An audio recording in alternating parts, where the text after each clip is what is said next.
done a transatlantic crossing? I have. That was my husband's first cruise. He has never cruised a day before that. And to this day, that's still his favorite cruise that he's ever done. And we've done like 27 cruises in the last 12 years. So this is still his favorite experience. It is very, very, very special. Welcome back to Passport Diaries, a travel podcast by Travel Store. And you just heard a little sneak peek from my conversation with today's guest, Cindy from Cunard. Cunard is the iconic cruise line that is celebrating 185 years this summer. They've been around for 185 years. They have such a rich history. They actually started by running the mail between the North American continent and the United Kingdom. They had big moments in history that they were a part of, like the World Wars. And then they eventually became this luxury cruise line that sails all around the world. And they are celebrating this year by doing a special transatlantic crossing, which we're going to hear from Cindy all about what it's like to do a transatlantic crossing. So stay tuned for that. And then we're also going to talk about some of Cindy's favorite itineraries that Cunard does. One of which I really liked hearing about, which was the Alaska itinerary. It's very friendly and approachable to multi-generational families, and especially for the younger members of the family. It's not just that they have, activities on board for the kids to do, but in each of the ports, they're treated more like junior rangers, so they get to be very interactive with the environment and the culture and the places themselves. We'll also talk about the other itinerary that Cindy just loves, and I think she said it's her favorite, which is the Caribbean itinerary that leaves from Miami, goes down to the Caribbean, stops at some stunning islands, and lastly, we're going to talk about the big one, which is World Voyages. It turns out people are not waiting anymore to do these kind of bucket list, once-in-a-lifetime trips. They are going on board a Cunard ship. They're going for 119 nights, which is about 4 months, and they're going to hit all 7 continents. So go ahead and join Cindy and I for the rest of our conversation and hear what it's like to sail all around the globe with Cunard. We started 185 years ago in Halifax by Samuel Cunard. Very big maritime history over there. They've got a museum and everything to them. And over the years, we've had 249 different ships. So wow, lots of different ships over the years. Very exciting. At this very time, we have 4. We never have a big fleet, but we do switch our fleet up. And it started going between, of course, running the mail between North America and over to the UK, to Southampton. And so that's happened. And then over the years, of course, we're known, so many of our, ancestors have come over from the Europe over to North America to be part here. And so we've got a very big history of bringing many of our citizens over to the North America, area. And then, of course, during the war, it was actually the Grey Ghost. It took soldiers back and forth during the war years. And so we've had a great history. There is an amazing history of Cunard, and it's something that really amazes me to still think that today we have all this heritage and all this tradition, but yet we like to modernize it and still offer a modern experience, but keep that history, right? Because that's important to us. That's something, whenever I think of or I hear that something has been around for 100, 150, 185 years, my first thought is, wow, what a long period of time and how impressive that is.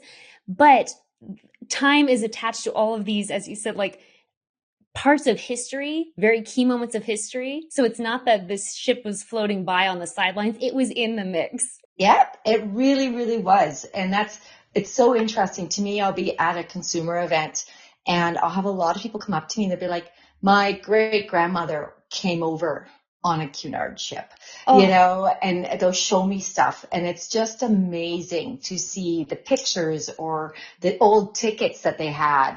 And it is really incredible. Even my husband's actual family came over from the UK over to New York and then up into Canada. So yeah, it's pretty exciting to know even my own family's history has some of that. So is Cunard doing anything in particular this year to celebrate 185 years? We're having some amazing theme cruises throughout this year to Oh, celebrate 185 years. And we're actually doing a big 185-year transatlantic crossing that will be super special this summer. So that's what we're doing oh, this year for our celebration of that many years together, sailing. I cannot fathom what that is like. Have you done a transatlantic crossing? I have. You know what? It was when I first got hired 12 years ago. My husband and myself, my head office said, okay, we need you to experience what we sell. So, here, take on the Transatlantic crossing on the Queen Mary 2. Yeah. That was my husband's first cruise. He has never cruised a day before that.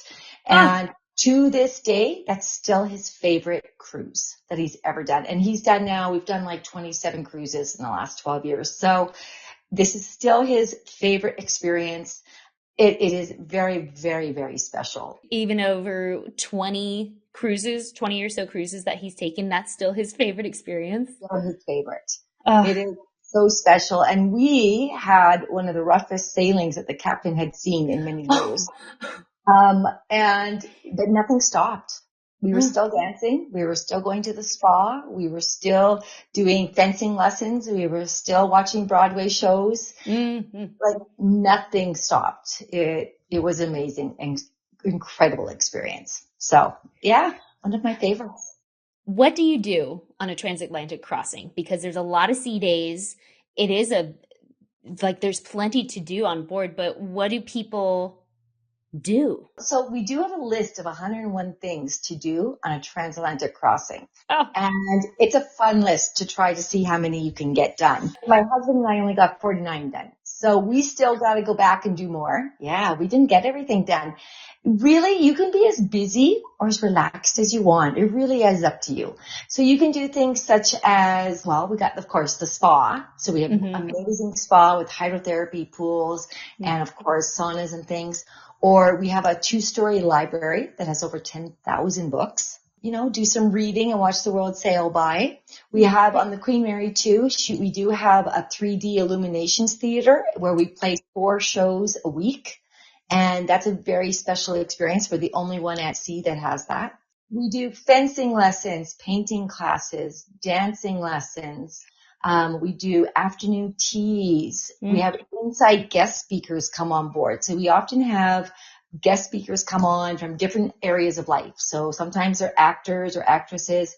Sometimes they're singers, or they'll actually even be an astronaut or a historian.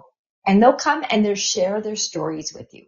And they'll be there to talk with you and walk you through kind of this whole interesting different talks throughout the week. So you can really be as busy as you want or as much as you want to relax because you are at sea for 7 days when you're sailing the Transatlantic crossing. Who would really enjoy this type of cruise? And then kind of also, what do you see? I know things have been changing as far as the industry and who's gravitating towards cruising because the experiences are so much deeper and the offerings and the ability to go to so many different places without having to have a bunch of different hotels or a bunch of different buses, trains, planes, cars. You know what? We are seeing more and more guests that want to experience and explore different countries. They want to see more and they want to do it in comfort and safety. They want to be able to do it knowing that, you know what? If a storm's coming, the ship can go in a different direction. Yeah. You might change your, itinerary a bit, but we're not going to put you into the middle of a hurricane, for example. The Transatlantic is a very special one, is that it's got that heritage and that history to it. And so there is a little bit more traditional feel and experiences on it. Now, saying that, to be 185 years and to be successful that long, we've had to modernize. We've had to keep up with the times. And so we do modernize and we do offer new things and make sure that our guests are getting what they want when they're cruising with us. We do see a lot of clients right now coming on to like Caribbean. That's new for us. And we're seeing a big demand there, as well as Alaska is very big and enjoying and experiencing that beautiful nature. Alaska's a little younger. Caribbean's a little younger because it's more brings in that younger clientele for those destinations usually anyway. And again, that's where those groups go to, that multi-generational groups go to. The experience for the kids or the grandkids going specifically to Alaska, it's not like other what I would picture is kind of a general kids cruise experience where there's like kids clubs and all this stuff to just entertain the kids, but it's actually they get to kind of immerse and get engaged with the environment. People actually forget that we have a kids club. And the funniest thing, we were the first cruise line to offer a kids club. Oh, really? Yeah, we were the first cruise line to bring kids clubs on board the ships. So we've had them the longest. We do focus on the destination. We focus on our kids clubs are smaller, more intimate. For us, if we have 75 kids on board the ship, which is what we get with Alaska, that's big for us, right? Because we are that smaller, more intimate kind of a kids club. We get amazing feedback, especially from Alaska, where the kids get to, become like little junior rangers and learn all about the destination. Clients really want their kids to experience more, than just maybe a pool. They want them to get involved and learn about the destinations, and because that's where so much of our, what do they say? Traveling the world is an education on its own, right? So yes. The ships that you have are not massive cruise ships, right? They're not 6,000 people. So first of all, they're more intimate, beautiful, and it's a great experience on board.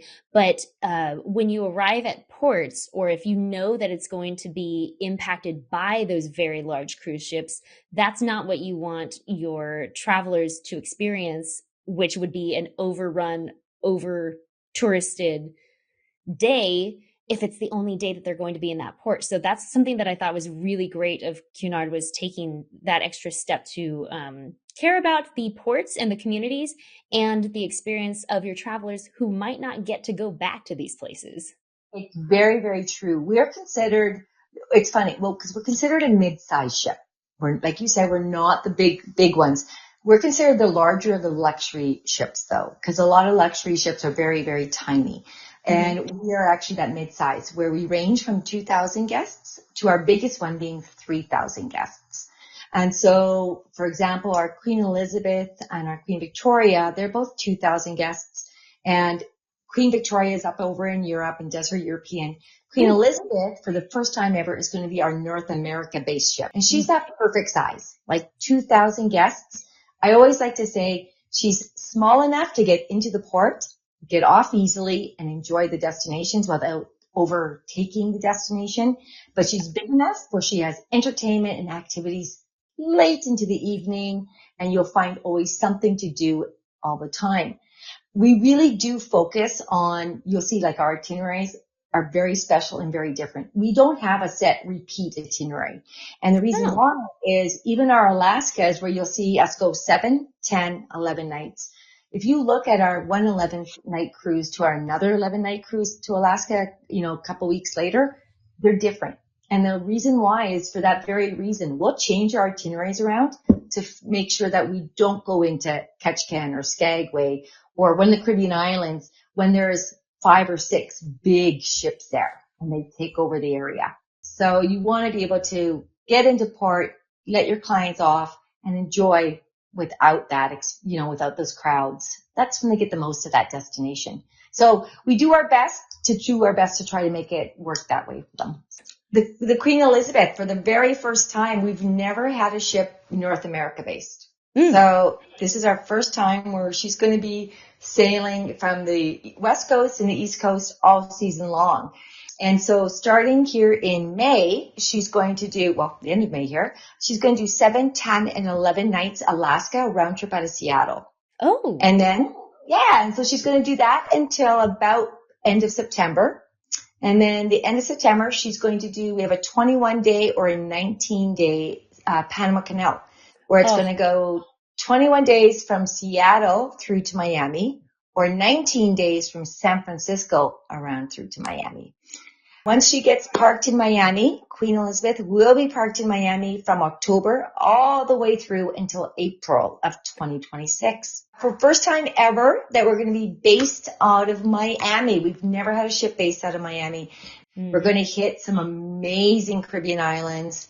The 9-day is a Western Caribbean itinerary. The 12-day is an Eastern Caribbean. I like to say it's East, but it has a toe in the South, end of Caribbean, because it hits places like Barbados and Tortola and places that you don't usually get in the East Caribbean.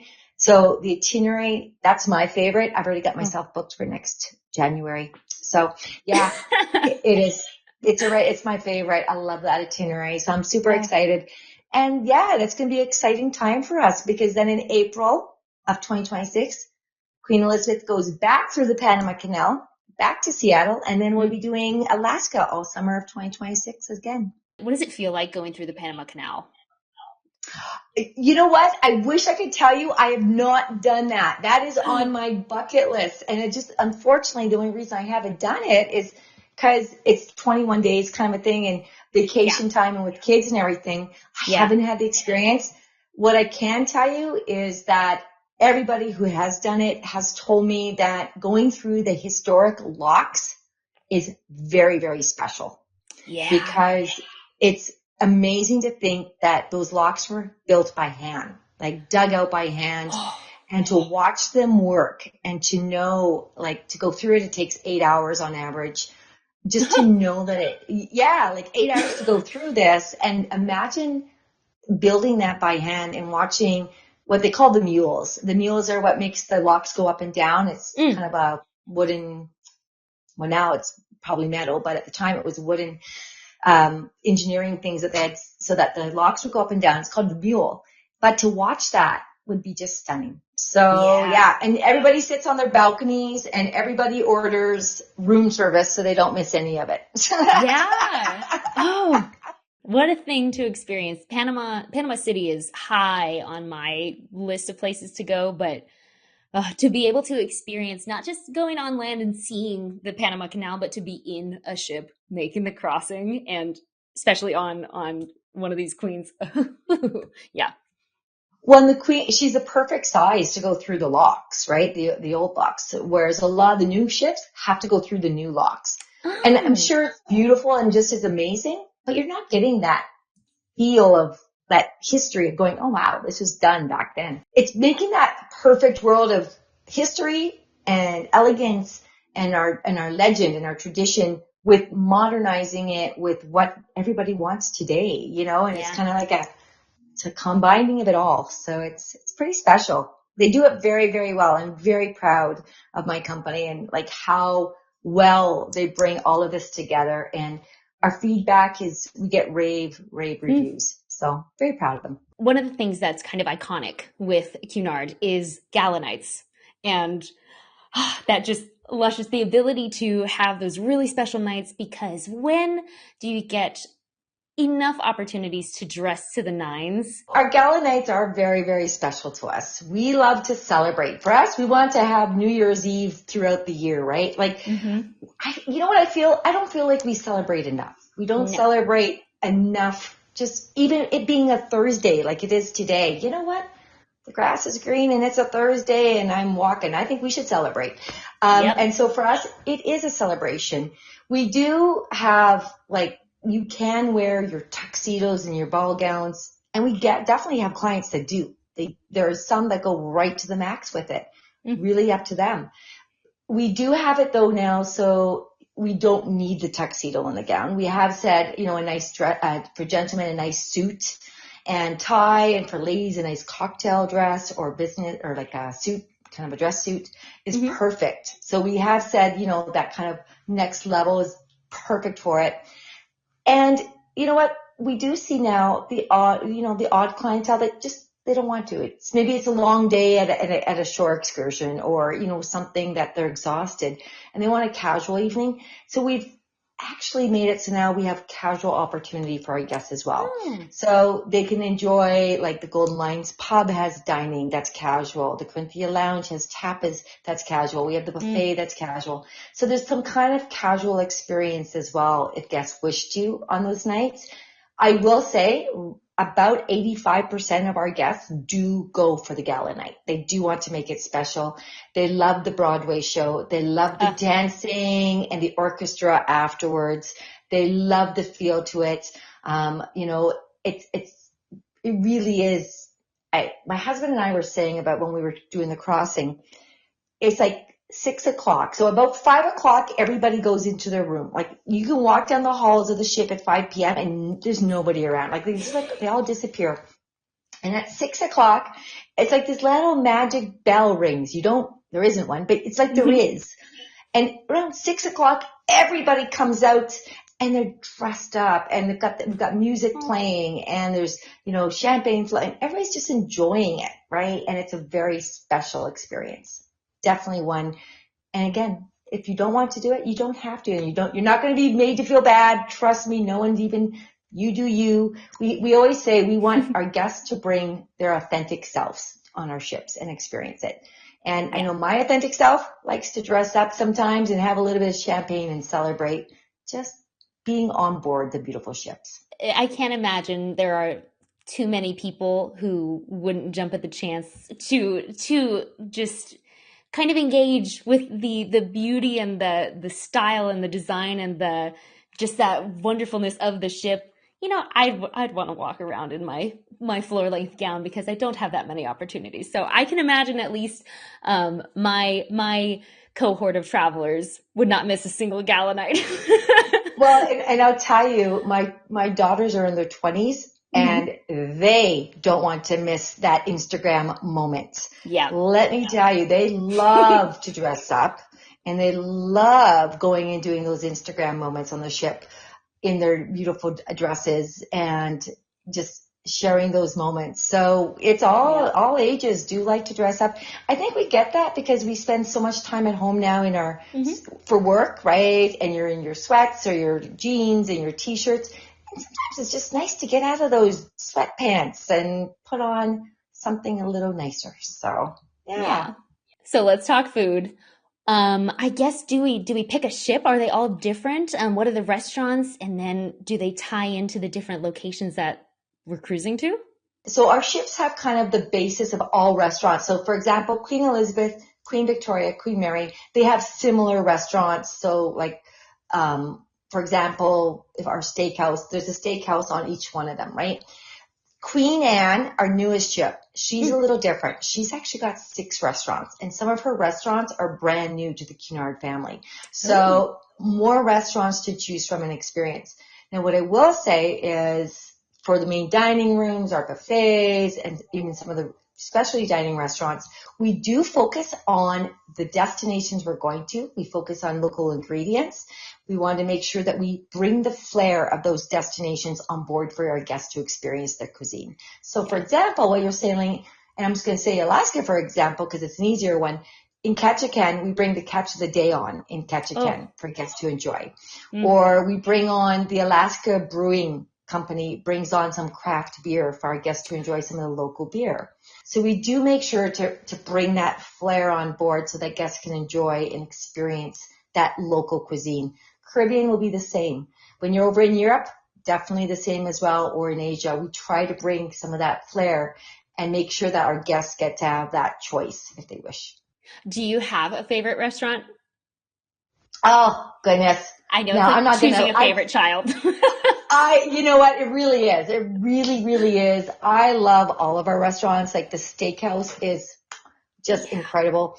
But I'm going to tell you, my favorite feeling and a great place is the pub, the Golden Lion Pub. To me, I love to go in there and have, a pint of beer and fish and chips and play some darts or listen to karaoke.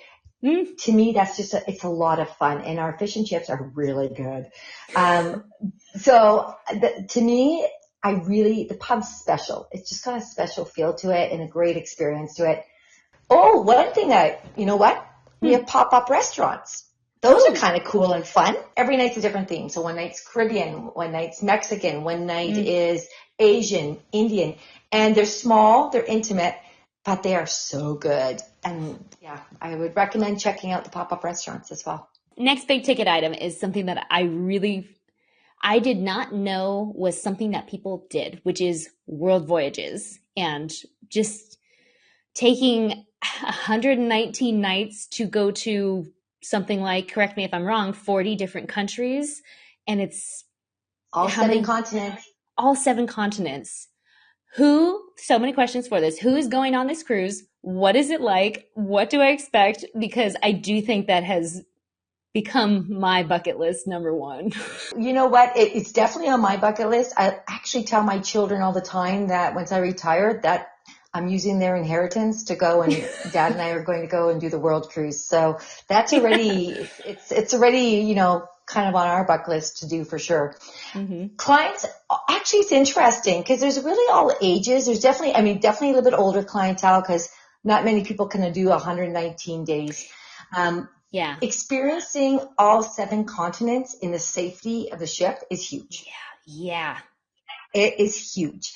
People want that. And again, that knowledge that we've got their backs, we can make sure that if we have to change things up, we will, but they're safe. And so we do see those older clients that, you know what, want to do that exact thing, that bucket list. They want to do that. Let's see this trip and let's see the world and do it all. And really what's interesting is one thing I've heard, we have clientele that do year after year world cruises because they've become friends with people or the staff. And so the crew members. And so it's like going home to them, and they'll have a group of people that will meet up on the world cruise every year or every second year so they can spend time together again. Because you think about it, you're on the ship for 119 days. You're getting to know people pretty darn good, right? And the crew get to know you very well, and they look after you. Experiences, well, you're going to see all these different ports, all these different cities. There's always the shore excursions that you can choose to go to if you wish, or you can just wander around on your own. I mean, it's an amazing experience. We do lots of different activities. So of course, like our insight guest speakers, they're going to come on and off. So you're not going to have the insight guest speakers the same for the 119 days. Right. The entertainment come and go. So we make sure to always bring new, fresh entertainment and guest speakers throughout the trip as well for you. So, yeah. Yeah. It sounds like an ideal way to really get to know the world, but it's a simplification of the travel portion of it. You think about it, we sail you to the next port. You're having amazing dining and drinks. You are dancing in the night away. You're watching guest speakers, and all of a sudden you open the curtains, and the next morning you're somewhere new. Yeah. You've got a new adventure ahead of you, and you didn't have to sit in a bus or a car or a train or a plane for that long of time. And so it really is that's my favorite part of cruising, is that during the night, I'm busy doing what I want to do. And I go to bed and then wake up in the morning and I open my curtain and there's a new place. Yeah. And I get to go explore it for the day and experience it and, hang out there and talk to the locals. And then I can make a decision. Do I want to go back there and spend more time? Or was that, 9-10 hours good enough for me and let's move on? But, it kind of gives you, I always say it's a great taste tester to the world. Yes. And I have the problem where, like, when I'm going to a restaurant, I don't have a cocktail that I get every time because I really want to try what's the special that that craft cocktail mix is. I always want to try the thing that restaurant made special, or it's their signature something. That goes for food, drinks, everything. So kind of the same thing with travel is I would love to return to Spain, but I haven't been to Italy yet. So with something like this, you really get to cover a lot of ground, but it's not like you're zipping right by. It's just you're traveling during the night when you're already sleeping and having dinner, just you're moving along. That's why I love it so much. Oh, well, and of course the food is good. The drinks are good. The ships are beautiful, so that all definitely plays a big part that I'm doing it in style without having to pack and unpack. Yes.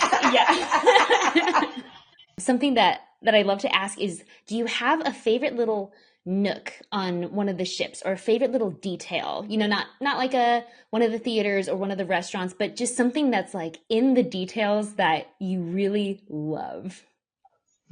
Ooh, that's a great question. Oh, I mean, one of the things I love is that the Queen Mary too has dog and cat kennels. You know, we have 20 dogs, 4 cats. They do book far in advance.